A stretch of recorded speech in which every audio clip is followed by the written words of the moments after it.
Acting Grand Sage Alhaitham. I've sent this period's research expenses report to your office. Have you taken a look? Are there any issues with it? I did. Recent research expenses have decreased quite a bit compared to past figures. Yes, though that is primarily because there are fewer scholars with research needs. But that can be a rather convoluted topic. Might I ask why you are here today? I believe you know this individual. His name is Ilias. He worked part-time here, and he's here for his paycheck. Oh, yes, of course. Though, Ilias, where have you been these past few days? That was our busy period, but then you disappeared without a word. Everyone had to pick up the slack. I'm sorry, something unexpected came up. But I know I've caused trouble for everyone. Is there anything I can do to make up for it? The other researchers have more or less finished your share of the work. However, there is one thing that is yet to be settled. Do you remember Chandra? You were in charge of following up on his off-site research application. He retracted his application a few days ago and canceled his off-site project. He's the 12th person to retract a research application this month. I'd like you to ask him why he did that. Chandra is probably having coffee at this hour, so you can find him at the cafe. Understood. Then, about my paycheck. I'll pay you in full once you return. However, make sure you don't disappear without saying anything again. Be considerate to your colleagues and give them some forewarning at least. Is this acceptable, Acting Grand Sage Alhaitham? I have no objections.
Ilias? Long time no see. What can I do for you? I heard that you canceled your research project, so I'm just here to ask you why. Oh, that, it's really nothing special. I just don't feel like going anymore. I'm not the only one who canceled, right? I mean, people have had no motivation to conduct research lately, haven't they? No motivation to conduct research? Yeah. Say, who might you be? You look sort of familiar. Oh, don't mind me. Please, continue. Well, with the downfall of the Sages not long ago, many of the projects that they led were put on hold while they were being investigated. With the situation being so volatile, people are picking up random things to do to kill time. No one wants to risk starting any new research until it's clear how things will pan out in the future. When you say how things will pan out, you actually mean what the new sages would have interest in, right? Wow, talk about blunt. But that isn't the only reason for the lack of motivation to start new research. So what are the other reasons? Well, because the Akasha terminal shut down. I'm sure you're all aware that we require all kinds of knowledge to perform any of the research we do. Back then, the Akasha would respond to any of our requests for the knowledge we needed. It was beyond convenient. We didn't have to spend an extended amount of time studying, so we were able to immediately run various tests and experiments. I see. You get it, right? After having had a taste of something so amazing, who can be bothered to manually sift through data and files ever again? There are only a handful of people at the academia who are starting new projects or performing research. Most people are like me, waiting for a recognized researcher to start a project before immediately applying to join. Although our names will be further down in the paper, we'll have a much easier time. We don't have to do most of the mental heavy lifting. All we have to do is focus on our assigned tasks.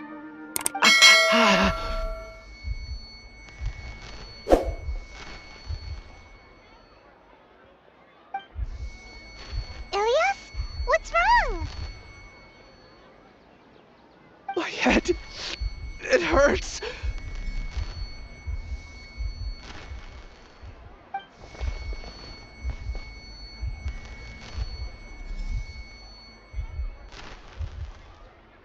I remember now. I remember what Siraj said to me as he approached. You will become Siraj number 36. Fuse yourself with a consciousness under my control. Think only in accordance with a set module, like a worker bee in a beehive. Paimon doesn't get it. What does that even mean? It's what Siraj was researching and the topic of the thesis he had submitted. Collective consciousness and the path of evolution.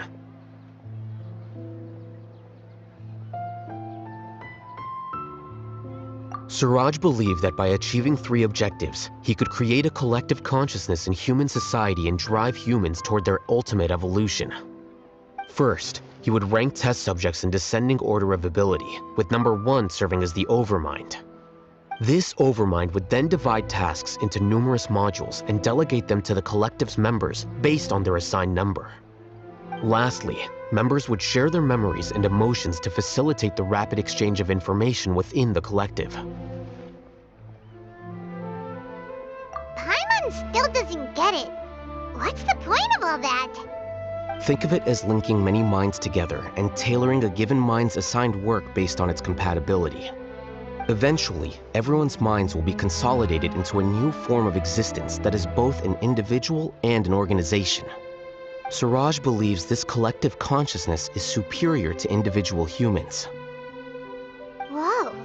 Squishing a whole bunch of people together? Paimon thinks that sounds horrible. It's just as Alhaitham said. Siraj gave all the test subjects different numbers.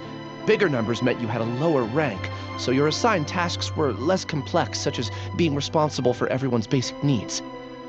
Smaller numbers were ranked higher, so you'd be given more complex assignments like planning for the future. Siraj referred to me as number 36, and I think that was a low-ranking number. I also recall that Siraj said his plan was proceeding very quickly, and that the hive would soon be complete. Oh no, then we gotta hurry! We have to stop him before it's complete! I tried my best, but that's all I can remember. I still can't recall where the cave is. I'm really sorry. Take your time. You'll eventually remember it all. However, something doesn't seem right. Some details don't add up. What's off? You were only designated as number 36? What a shame. From what I can see, your talents merit a smaller number. I'm not sure what Siraj's numbering system is based on. Anyway, we're done here. Let's go. Please, wait! I heard you all talking about Siraj just now. Are you looking for him? Huh? Do you know something? Well, Siraj is pretty popular as of late. I heard he's gained recognition from a lot of well-known researchers. Supposedly, he's a strong contender for being one of the next sages. There are many who would give up everything to be a part of his research team. I'm nothing special though, so I doubt I'd get the opportunity. That said, I do know a researcher who received an invitation from Siraj but declined it. Her name is Janaki. If you're interested, you can try to find her. She's usually reading at the pavilion in the garden.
Janaki? We'd like to ask you a couple of things about Siraj. Ilyas? Do you know me? I'm sorry, but I don't recognize you. Are you playing dumb with me? No, I'm not. I actually have amnesia, so I've lost a lot of my memories. And? Are you trying to say that I should forgive you just because you've forgotten what you've done? Or are you using the acting grand sage as backup to settle things with me? The two biggest loners teaming up. What a terrible thought. That's enough. There seems to be a dispute between the two of you, but I have no interest in that. I heard that Siraj once invited you to join his project. Is that true? So, what if it is? Siraj did extend an invitation to me, and I was also interested in his project. I think it was about collective consciousness or something. Anyway, he said that I could be number 45.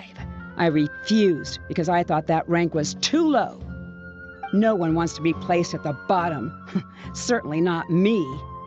Ilias is number 36, and Janaki was supposed to be number 45. Ugh, just how many people did Siraj have his eyes on? Tell me, did Siraj tell you how he assigned numbers? Yeah. Remember how the sages took advantage of the Akasha and extracted Yana energy from our heads back then? They left a document that records the amount of Yana energy that the Akasha had extracted from each person. I don't know how Siraj got his hands on that document, but he used it as the basis for his numbering system. I see. He believes that this data can be used to evaluate a person's computing power. Putting aside the validity of the data, it is meaningless to judge individuals based solely on their jnana energy. At most, jnana energy can only be seen as representing a portion of a person's abilities. Humans are complicated beings, so it is impossible to evaluate them using a single criterion. See? I knew I couldn't have only been ranked as 45. What else do you know about Siraj? That's it. He came to me, I refused, and that was the end of it. Is there anything else you needed? If not, I'm out of here. I've had enough of this eyesore. Please, wait, I still want to know what I did in the past. You really forgot? I swear, I don't remember anything. Paimon can vouch for him. The mantra also said that he truly lost his memories. I see. You know what? It's better this way. I get angry just thinking about it, so I really don't have the patience to fill you in. All you need to know is that you got a lot of people in trouble back then, including me. That's all I have to say. Goodbye.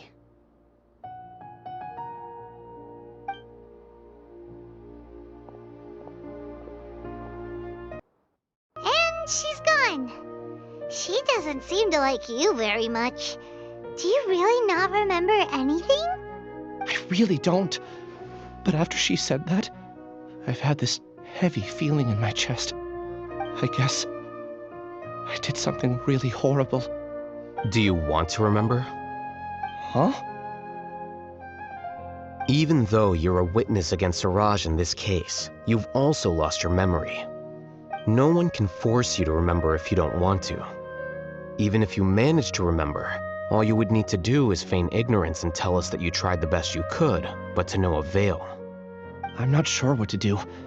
Like I said before, for some reason I felt a sense of freedom when I realized I had lost my memories. But I feel like I shouldn't be allowed to go free so easily. I still want to remember everything. What should I do? I can look up your file. Something that caused trouble for a lot of people in the past must be on file somewhere. Would you like me to look into it? Yes, please. All right, then let's return to the House of Dana. We've spent enough time here, and you should go and get your paycheck.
let's split up for now. Ilias, you go and deal with that. The rest of you, come to the archives with me. We'll meet back here later and then head over to Gandharvaville. Okay. Thank you all so much. Relax, Ilias. Being nervous accomplishes nothing. That's true. I'm ready. No matter what I've done, I'm ready to face it. I'll also try my best to remember anything else related to Siraj. We'll put an end to all of this. I'm holding you to that. See you later.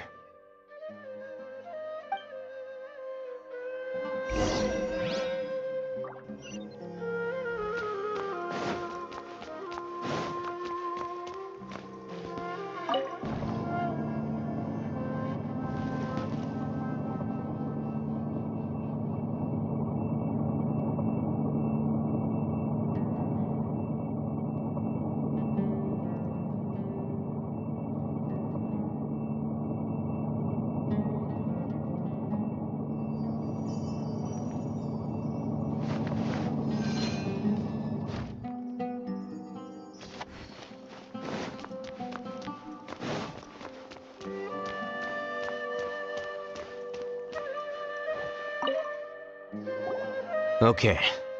The important files from the last few years should all be here.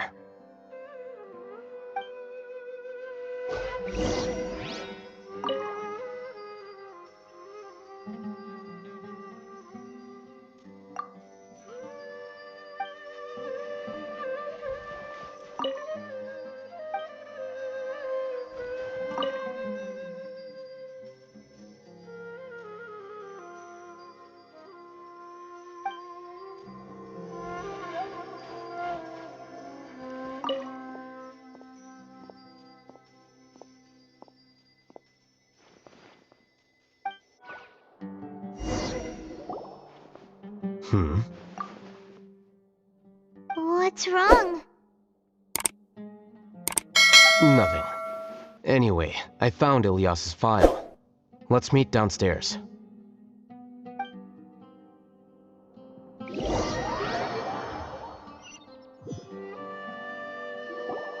What have I done? This file indicates that you were once commended by the Academia for your courage and sense of justice. You were considered a hero. Huh? Me? Yes. Your instructor was engaging in academic fraud, and you were the one who reported him. Your report was found to be true after a series of investigations, and your instructor was brought to justice by the Matra. This incident caused quite the commotion, and the Academia sent you a commendation. What is it? Are any memories coming back to you? No, it's just... my head feels like it's being ripped apart again. It hurts.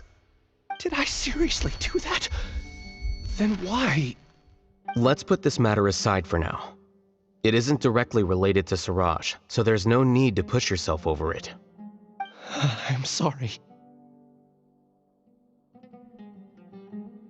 That should have been something good to hear, but my body is instinctively rejecting it. I feel like I'll black out if I try to remember. Take it slow. Recovering memories is no easy task, especially when it involves memories that you don't want to remember. Just do what you think is right. Thank you. I'm not sure how you're so calm and composed all the time, but it does make me feel more confident about the situation I'm in. Let's